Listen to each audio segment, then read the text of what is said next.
आज मैं दो विश्वविख्यात एक मैनेजमेंट गुरु हैं, एक आध्यात्मिक गुरु हैं की वार्ता कि mental peace everybody wants but nobody gets why, इस पर उन लोगों की वार्ता हो रही है और टेबल टॉक से ही वो लोग एक निष्कर्ष पर भी पहुंच गए हैं। लेकिन मेरा भी कुछ अपना विचार है, इस पर आप भी विचार करें।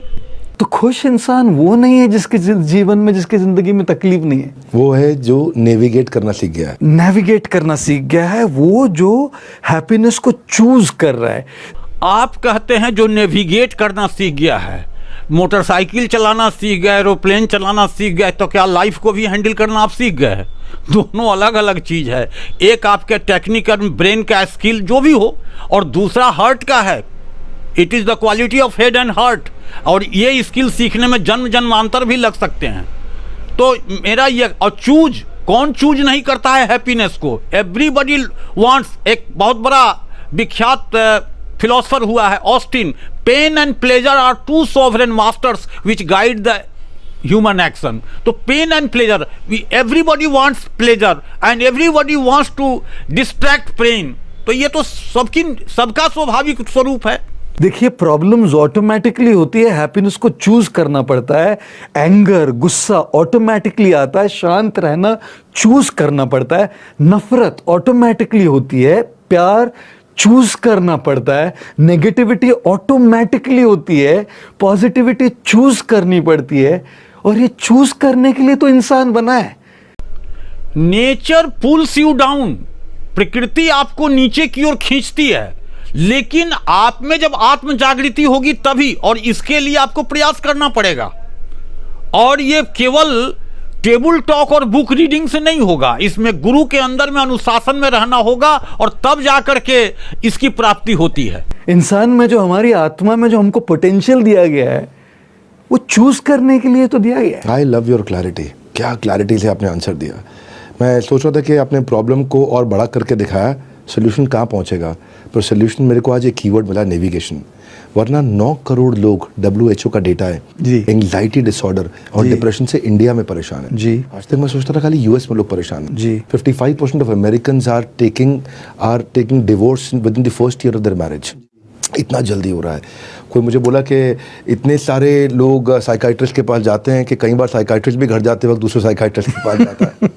Mental peace is not a lollipop कि भाई मियरली लिप सर्विस, आप उस कंक्लूजन पर आ गए और आप पा भी गए। तो ये तो वही बात हो गई कि पेपर में पेपर टाइगर को देख करके आप समझ गए कि हमने टाइगर को कैचअप कर लिया।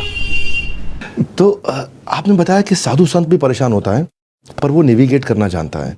साधु संत में विश्वामित्र तो सिद्ध हो गए थे, वो भी मेनका के चक्कर में पड़ गए। किसकी आप बात कर रहे हैं? आप लोगों के जीवन में क्या परेशानी है? साधु संतों को भी कोविड तो होता ही है। कोई ध्यान लगाने से, जाप करने से, पूजा करने से, शास्त्र पढ़ने से कोविड तो किसी को छोड़ता नहीं है। साधु संत जब संस्थाएं चलाते हैं, उनको भी तो फाइनेंशियल इश्यूज तो होती है। राम रहीम आसाराम बापू सब पर तो उंगली उठ गई, तो किसको क्या कहा जाए जी। आप मेंटल कोविड की बात करें, लियो टॉलस्टॉय कहता है, war reside in the mind of the man, so it is the mind of the man where the remedy of war lies. तो सब चीज का अगर योग चित्त वृत्ति निरोधा, उस चीज पर जाइए, और वो जो है केवल टेबल टॉक से नहीं होगा, बहुत गहन तपस्या की चीज है ये। जहां इंसान रहते हैं वहां पॉलिटिक्स तो होती है, राइट। जहां भी इंसान रहते हैं वहां ईगोस तो आती है। जहां भी इंसान हो, रिश्तों की इश्यूज आएगी, इमोशनल इश्यूज आएगी, पॉलिटिक्स होगा, हेल्थ का इशू है, हेल्थ की इश्यूज आएगी, ईगोज आएंगे। तो लोगों को लगता है कि साधु होना मतलब समस्याओं के पूरे परे होना।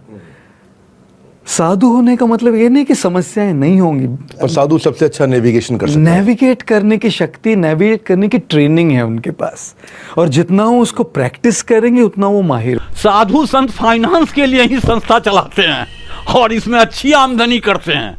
इस तो क्या बात है, भी बिजनेस है, इसमें कोई दिक्कत भी नहीं है। अगर दूसरे को लाभ हो रहा है तो इससे कोई हानि भी नहीं है। पब्लिक को सपोर्ट करना चाहिए, मैं भी सपोर्टर हूं उसका। नेविगेशन उतना आसान नहीं है। विवेकानंद एक समय निराकार ब्रह्म की उपासना करते थे, रामकृष्ण के पास पहुंच करके साकार ब्रह्म में प्रवेश किए। खुद रामकृष्ण परमहंस साकार से निराकार की ओर तोतापुरी के अंदर में गए। तो जन्म जन्म लगने वाली चीज को आप एक टेबल टॉक से खत्म कर देंगे, इतना आसान नहीं है बंधु। इस तरह के टॉक का मैं समर्थक हूं। कम से कम एक विचार क्रांति तो ला ही रहा है और सबको सोचने की ज़रूरत है। आज पाश्चात्य देश अपनी भौतिकता में बहुत आगे हैं, लेकिन आज भी भारत की ओर उन्मुख हैं, शांति की तलाश में हैं। तो मेरा अपना मानना है कि इसमें दुर्गा सप्तशती और दुर्गा पाठ और बहुत ही इफेक्टिव है। और मैं ऐसा मानता हूं कि अगर गीता लाइट है तो दुर्गा सप्तशती उसका सॉल्यूशन है और इस पर विचार करना चाहिए, इस पर कार्य होना चाहिए। मैं आप सबों से यही आग्रह करता हूं।